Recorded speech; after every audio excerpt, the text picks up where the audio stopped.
சோழகுணம் ஏரிங்க, சிறுகாம்பூர் பஞ்சாயத்து. இது வாய்க்கா பறிச்சு தண்ணி வர வச்சா சீக்கிரம் ஏரி ரொம்பிடும், சோழகுணம் ரொம்பிடும். ஆனால் அவங்க இந்த குழாய் மாதிரி வச்சிருக்காங்க. இது என்னைக்கு ரொம்புறது? கொள்ளட ஆற்றுல இருக்க தண்ணி வந்து வேஸ்ட்டாக கடலில் போய் கலக்குறேன். கடலில் கலக்கிறதுல நமக்கு என்ன பயனு? அதே எவ்வளவோ அரசாங்கத்தில் பணம் இருக்குது.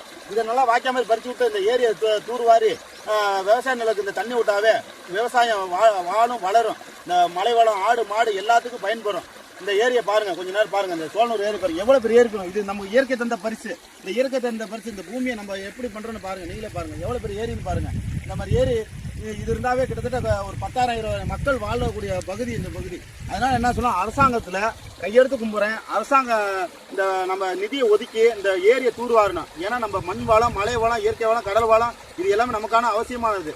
நீரை வேஸ்டா கடலை கலக்க விடுறோம். அப்புறம் கர்நாடகாரன் தண்ணி தரல, அது தரலன்னு நம்ம போராடுறோம். ஏன் வர தண்ணியை நம்ம சேகரித்து வச்சுக்கோன்னு சொல்கிறேன். ஏன் அரசாங்கத்தில் என்னென்னமோ பண்ணுறீங்க? பஸ் ஸ்டாண்டு கட்டுறீங்க, ரோடு கட்டுறீங்க, பாலம் கட்டுறீங்க. நல்லா இருக்கிற பஸ் ஸ்டாண்டை திருப்பி புதுப்பிக்கிறங்கிற பேரில் இன்னொரு பஸ் ஸ்டாண்டு கட்டுறீங்க. அதை கட்டுறதோட நீர் பயன்பாட்டுக்கு, மக்களுக்கு பயன்பாட்டுக்கு உள்ளதோ இதை பண்ணுங்கள். ஏன்னா ஏற்கனவே அரிசி விலை 2000-3000 சிப்பை ஏறி போயிட்டே இருக்குது. சரிங்களா? விவசாயிகளுக்கு நம்மளால முடிஞ்ச உதவி, நம்ம தண்ணியை ஊர் மக்களுக்கு தோட்டம் வச்சுருவங்களுக்கு நம்ம